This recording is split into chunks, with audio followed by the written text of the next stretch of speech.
Merdeka belajar adalah istilah yang mulai dibahas akhir-akhir ini setelah disampaikan oleh Menteri Pendidikan dan Kebudayaan Nadiem Makarim. Menurut Mendikbudristek ada dua poin terpenting dalam pendidikan, yaitu merdeka belajar dan guru penggerak.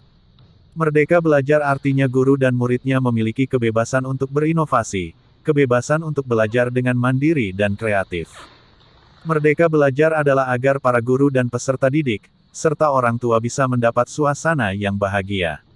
Merdeka belajar itu harus dapat menciptakan suasana-suasana yang membahagiakan. Lalu mengapa merdeka belajar perlu segera diterapkan? Apakah anak-anak sekarang belajar dalam kondisi tidak merdeka dan tidak bahagia? Menjawab pertanyaan ini barangkali kita bisa merefleksi potret proses kegiatan belajar mengajar yang bisa jadi membelenggu sebagian siswa di kelas. Di antaranya, sebagian guru lebih banyak menggunakan metode ceramah di kelas yang pastinya membuat siswa jenuh. Anak-anak masih menjadi objek dalam belajar sehingga mereka kurang kreatif karena proses KBM masih didominasi oleh guru. Anak-anak sibuk mengerjakan berbagai tugas yang diberikan oleh guru termasuk PR. Sumber belajar yang digunakan di kelas masih sangat terbatas. Umumnya baru memanfaatkan buku paket saja sehingga siswa kurang diberi peluang untuk mencari bahan dari berbagai sumber selain dari buku paket. Banyak hal lain lagi contoh aktivitas guru dan siswa di kelas yang memang masih banyak membebani siswa dan akhirnya membelenggu kemerdekaan siswa dalam belajar. Dalam hal ini, yang perlu dikembangkan adalah guru sebagai kunci utama keberhasilan merdeka belajar baik bagi siswa maupun gurunya sendiri.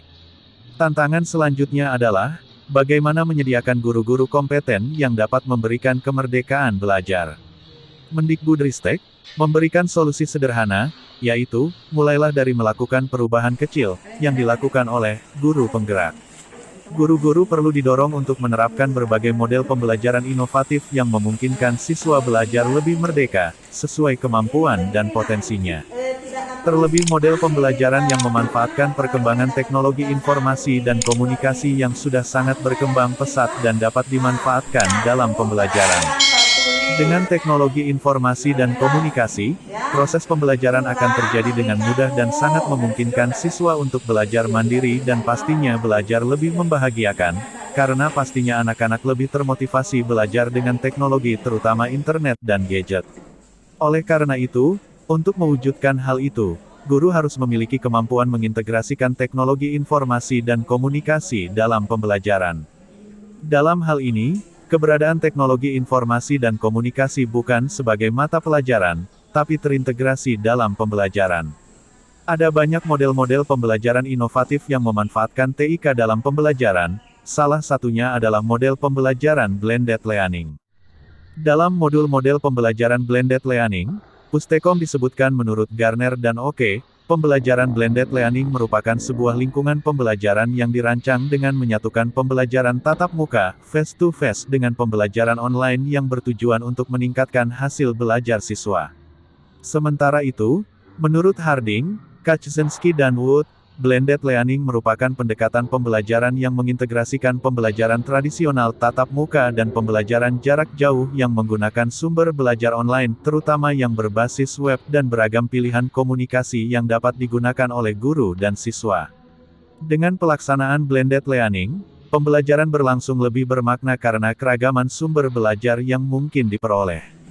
Sedangkan menurut Driscoll menyebutkan 4 konsep mengenai pembelajaran blended learning yaitu, pertama, blended learning merupakan pembelajaran yang mengkombinasikan atau menggabungkan berbagai teknologi berbasis web, untuk mencapai tujuan pendidikan. Kedua, blended learning merupakan kombinasi dari berbagai pendekatan pembelajaran seperti behaviorisme, konstruktivisme, kognitivisme, untuk menghasilkan suatu pencapaian pembelajaran yang optimal dengan atau tanpa teknologi pembelajaran. Ketiga, blended learning juga merupakan kombinasi banyak format teknologi pembelajaran, seperti video tip, CD-ROM, web-based training, film, dengan pembelajaran tatap muka. Keempat, blended learning menggabungkan teknologi pembelajaran dengan perintah tugas kerja aktual untuk menciptakan pengaruh yang baik pada pembelajaran dan tugas. Berdasarkan definisi tersebut dapat disimpulkan model blended learning itu adalah model pembelajaran yang memadukan antara pembelajaran tatap muka di kelas seperti biasa dengan pembelajaran online. Jadi, Dalam prosesnya selain siswa belajar di kelas sesuai jadwal yang sudah dibuat, juga ada pembelajaran online yang dilakukan di luar jam belajar. Belajar online bisa dimanfaatkan untuk pemberian materi atau informasi dari guru terkait materi, forum diskusi, pemberian tugas dan pengumpulan tugas oleh siswa. Sementara itu, Karman menjelaskan 5 kunci utama dalam proses pembelajaran blended learning dengan menerapkan teori pembelajaran Keller, Gagne, Bloom, Merrill, Clark dan Gary yaitu, 1. Live event.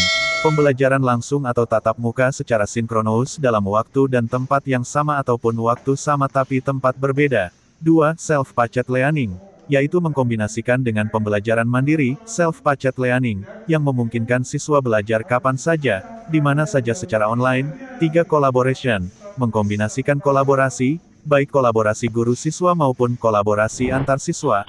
4. Assessment, guru harus mampu meramu kombinasi jenis asesmen online dan offline baik yang bersifat tes maupun non-tes proyek kelas dan 5. Performance support materials, pastikan bahan belajar disiapkan dalam bentuk digital, dapat diakses oleh siswa baik secara offline maupun online. Dalam pelaksanaan blended learning terutama fasilitas untuk pembelajaran online-nya guru bisa memanfaatkan berbagai layanan sistem pembelajaran yang menggunakan Learning Management System (LMS). Menurut Ellis, LMS adalah aplikasi perangkat lunak untuk administrasi, dokumentasi, pelacakan, pelaporan dan penyampaian kursus pendidikan atau program pelatihan. LMS dapat dikatakan sebuah manajemen pembelajaran yang disiapkan untuk siswa dan guru dalam melakukan pembelajaran melalui perangkat lunak. Adapun perangkat lunak LMS yang bisa digunakan antara lain, Moodle, Canvas, Google Classroom, Edmodo, kelas digital rumah belajar, blog dan lain-lain. Berbagai layanan LMS tersebut dapat dimanfaatkan oleh guru secara gratis maupun berbayar tinggal mempelajari dan memanfaatkannya dalam memfasilitasi pembelajaran online. Pembelajaran online dalam blended learning ini bisa dimaksimalkan oleh guru untuk memungkinkan siswa belajar lebih mandiri, tidak terikat waktu dan tempat bisa kapanpun dan dimanapun sesuai kesanggupan siswa, dan ini bisa jadi solusi terbatasnya waktu di kelas yang sering jadi keluhan sebagian guru dalam mencapai tujuan pembelajaran. Dalam pelaksanaan blended learning terutama fasilitas untuk pembelajaran online-nya guru bisa memanfaatkan berbagai layanan sistem pembelajaran yang menggunakan Learning Management System (LMS). Menurut Ellis, LMS adalah aplikasi perangkat lunak untuk administrasi, dokumentasi, pelacakan, pelaporan dan penyampaian kursus pendidikan atau program pelatihan. LMS dapat dikatakan sebuah manajemen pembelajaran yang disiapkan untuk siswa dan guru dalam melakukan pembelajaran melalui perangkat lunak. Adapun perangkat lunak LMS yang bisa digunakan antara lain, Moodle, Canvas, Google Classroom, Edmodo, kelas digital rumah belajar, blog dan lain-lain. Berbagai layanan LMS tersebut dapat dimanfaatkan oleh guru secara gratis maupun berbayar, tinggal mempelajari dan memanfaatkannya dalam memfasilitasi pembelajaran online. Pembelajaran online dalam blended learning ini bisa dimaksimalkan oleh guru dan memungkinkan siswa belajar lebih mandiri, tidak terikat waktu dan tempat bisa kapanpun dan dimanapun sesuai kesanggupan siswa, dan ini bisa jadi solusi karena terbatasnya waktu di kelas, yang sering jadi keluhan sebagian guru dalam mencapai tujuan pembelajaran. Pada akhirnya model pembelajaran inovatif dengan blended learning bisa menjadi alternatif yang bisa dilaksanakan guru dalam pembelajaran dan bisa memungkinkan siswa dapat merdeka dalam belajar karena dengan blended learning selain siswa belajar di kelas secara biasa, siswa juga secara online dapat belajar secara mandiri, bebas mencari sumber bahan dan informasi untuk menyelesaikan tugas kelas, mandiri menggunakan gadget sebagai media dan sumber belajar sesuai kecenderungan anak-anak milenial yang lebih senang belajar dengan gadget, dan siswa bisa bebas menentukan jadwal sendiri kapan mengakses kelas online-nya serta di mana dia akan mengaksesnya. Demikian ulasan info pendidikan dari Rapi Bugis Official, semoga bermanfaat bagi seluruh stakeholder pendidikan se-Indonesia. Majulah negeriku bersama paradigma baru pendidikan. Assalamualaikum warahmatullahi wabarakatuh. Sampai jumpa pada ulasan berikutnya.